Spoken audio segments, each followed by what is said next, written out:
We're just trying to get her used to human beings. So this will take about another 1 or 2 weeks before she actually starts behaving herself and before she starts calling out. Okay, now first of all, the stars of the show this morning.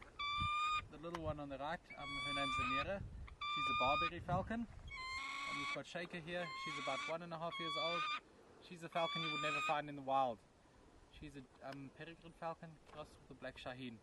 So it's a genetically engineered bird through artificial insemination where humans are actually trying to engineer the ideal hunting birds.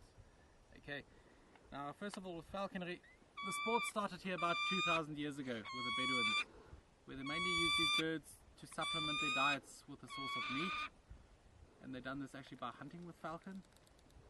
And they used to hunt a bird out here called a McQueen's bustard, or Hubara bustard, which was a bird about the size of a turkey. So think about it, if your little falcon caught something like that and you took it home to your family, you always had a decent meal for your family. So falconers were always highly respected people, and that's why the sport is still ongoing here in the Middle East today, and that's why so many of the sheikhs still do it, just because of the respect connotation attached to the sport. Okay. Now the biggest obstacle a falconer was faced with was to catch himself a falcon. Lucky for us, we are on one of the biggest migration routes in the world. So as the seasons change between summer and winter in the northern and southern hemisphere, the falcons would actually migrate. They would come over the Middle East down to Africa, some of them resident in this part of the world. And then as summer comes back, they'd go up into the northern latitudes, Mongolia, UK, even further north, the Arctic Circle, depending on the species. So this is when you would actually catch your falcon. And first of all, how you do this. When the falcons came over during the migration time, first the Bedouin would have caught himself a pigeon, pulled out a few feathers so it cannot fly well. And then on the back of the pigeon he would put a backpack with a large amount of nooses or slip knots. And then tie a line to the leg of the pigeon, sending it up, holding onto the other end of the line. Obviously the pigeon can't fly then, it flaps around like mad above your head. And then when the falcons come over, they see this and they think, hey, this bird must be injured, this is an easy meal. So the falcons would have stooped down, caught this pigeon, and as they hit it with their legs would be tangled in these nooses so they can't let go anymore. So once they're on the ground, you could have pulled in your falcon almost like you're pulling a fish out of water. Okay. Now 80% of these birds' senses are in their eyesight, that's why they've got the little helmets on. If you put on the hoods, they almost go into a hypnotic state and they really calm down, except for her. She still has to learn how it's done. And then they really become relaxed in that. And it's also a big safety for us. They don't know what a window is. If we transport them in the cars, not that they try and hop out the windows and hurt themselves against it. And also falcons are solitary. It's only once they pair up, there's no divorce, that they form a lifelong bond. But for example, if you've got two single falcons and they meet each other in the wild or in each other's territory, they will fight and they will sometimes kill each other. The female is about twice the size of the male, so that's why it's also so difficult to breed with them. If the female doesn't like the male, she will kill him and she will have him for lunch if he doesn't get out of the way. It's almost like with humans. Okay? So that's where many people in the past made the mistake. They just put the female and the male in the cage and were waiting for the babies, and the next morning you just found a bunch of feathers, which used to be the male. Okay? In the wild it's a little bit different because the male is smaller, he's faster and he's more agile. So if the female's not happy with his company, he can fly away and she can't get hold of him. However, once they accept each other, it is a lifelong bond. There's no divorce. And if one dies, the one that survives will never take another partner again. And sometimes it gets so bad that the one that survives will stop eating and drinking and die of starvation. Okay. Now, the biggest thing to remember this morning, these birds, they never ever become tame. It's purely a food-based relationship. So we have to have them here at what we call the optimum flying weight. They all get put on the scale early in the morning and we check their weight. We've got a window of about 10 to 15 grams which we can play with. If the falcon's 10 or 15 grams too heavy, obviously it doesn't have an appetite. So if I had to fly the bird, it would go on a permanent holiday to Oman. Okay, and never come back again. Maybe 2-3 days down the line, it might think, hey, life was quite easy at Maha, but it's not going to miss me and come back. The same applies if the bird's underweight, 10 or 15 grams. Then they start thinking, well, I'm on the verge of starvation here. Why should I stay here? And they also will fly away to go and hunt for themselves. Okay, so it's really important to find that optimum flying weight. Each falcon, depending on its size, has got its own optimum flying weight. And to put it simple, that's a weight whereas in the wild the falcon would decide for himself, okay, listen here, now it's time for me to go and hunt, to go and catch something. And that's hopefully what the birds are at this morning, and hopefully they'll put up a good display. Falcons are your fastest animals on the planet. In a full stoop, they can achieve speeds in excess of 300 kilometers per hour. That's how they kill, by speed and impact. They've actually got special muscles in the front of their chest, and they just fly flat out into whatever they would like to kill. So you do the math. If a bird weighs about 1 kilo, if it hits you in the head at 300 kilometers per hour, you are going to know about it.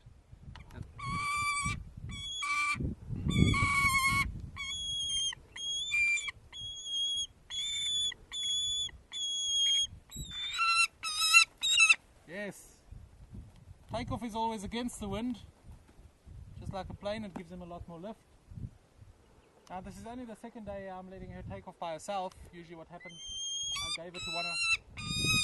Okay, what's this here?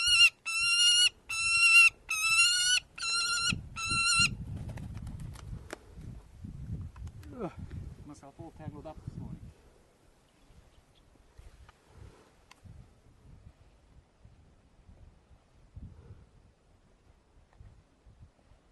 Hey, a little bit slow with the sunglasses this morning.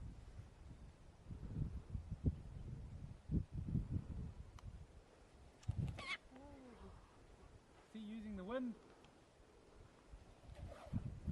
will give a little bit of chance later on.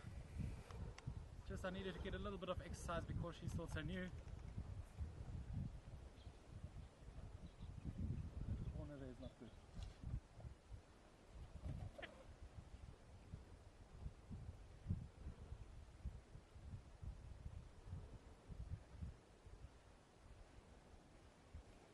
You can actually see the feet coming out there, that's what you want. Hopefully not using bad language at me each time. She almost catches the lure.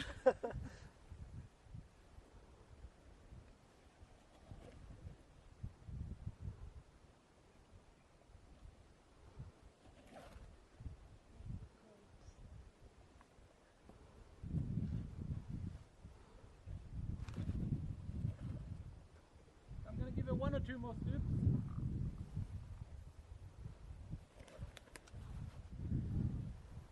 Might not seem like a lot of exercise for her, but it's the equivalent of us doing 100-meter sprints.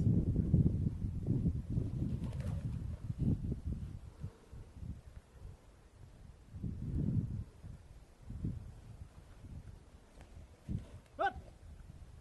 Now that shout just means the flight's over. Good.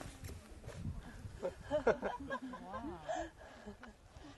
It's a good exercise from her this morning. You can see hopping and popping. Okay, the food's coming.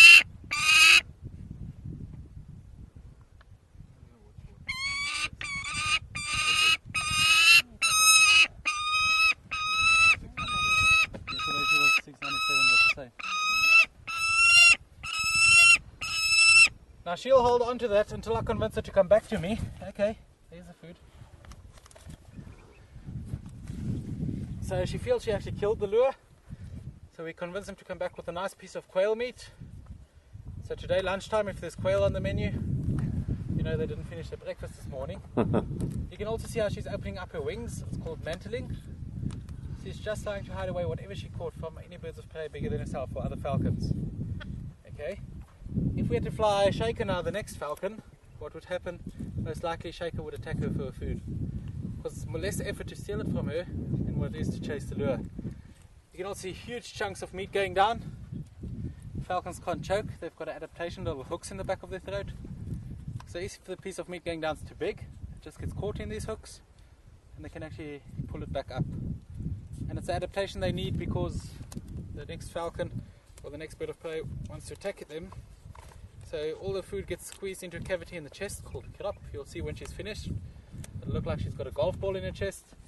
And then only 4 to 8 hours later the food moves down to the muscle stomach. She has started to get into a little bit of a bad habit. I'm going to sit down on a sand dune after a couple of stoops. So today I'm probably only going to give her 6 or 7 stoops. She should fly really hard, so once she's done those 6 or 7 I'm going to let her catch the lure if she hasn't caught it out anyway. Just to get her learning again that the lure is where she gets her food from and that she must come back to the lure for her food. So it might be a little bit of a short flight, but she has been flying quite hard lately. So again, I let her face to the wind See, once the hood comes off, you'll just get her eyes adjusted to the new bright light. It's like us waking up in the middle of the night, putting on the lights. Get her eyes adjusted, have a look around, see maybe there's a pigeon to chase. Check to see that there's no danger. What we call a ruse, just realigning the feathers. Like a pre-flight check, making sure everything is right for flight. And when she's ready, there we go, she'll take off.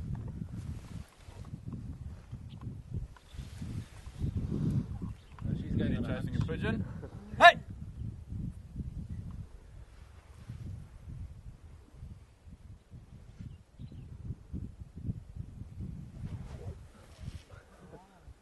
Going nice and low over your head. She will not fly into you, as we said. You don't have to worry.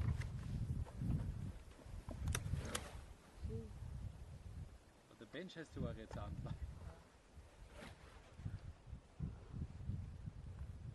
Going up against the wind nicely. See the talent coming out there. She thought she had a really good chance of catching me out. That was one too many. That was clearly one too many. Hey!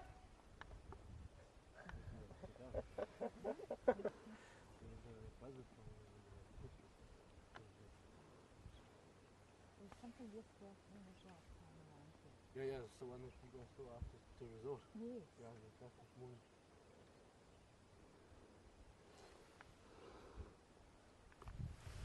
Went to Dubai to do a bit of shopping.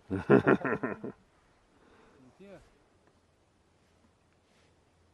Now what often happens is mid-flight or so, if a pigeon or something more interesting turns up somewhere, then they lose interest. The thing is with Shaker also, even though she flies well to the lure, many a morning when she takes off, before she even comes back, she first chases the pigeons down here in the bushes.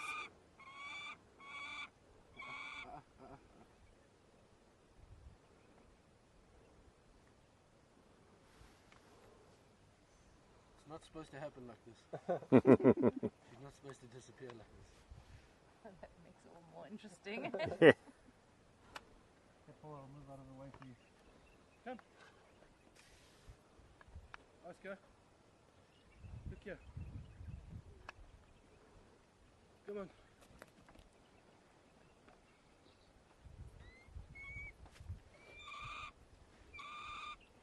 Right, you've met Oscar. He's our desert eagle owl. You might wonder why Oscar is, or why she is called Oscar. When we got Oscar, she was a small ball of fluff. And we thought that the small ball of fluff was a he, hence the name Oscar. By the time we realized that he was actually a she, it was too late then, and the name Oscar had stuck already. You see her coloration, same as the sand. She's obviously native to this region. Oscar, nocturnal. During the day she'll go and sit underneath one of these big fire bushes and she'll just relax there, sleep for the day, and then in the early evening she'll start getting busy, start getting active, and go right through until early morning. Then she'll go back to sleep. Alright. Very different to the falcons in the way we fly her. We're flying her glove to glove. It's because Oscar in the wild will catch things like mice, any insects that she might find running around the desert floor. Come. Good girl. So she'll catch static prey, or prey that's walking along the desert floor, whereas the falcons catch other flying birds, so they've got to be fast. Oscar's got to be very quiet,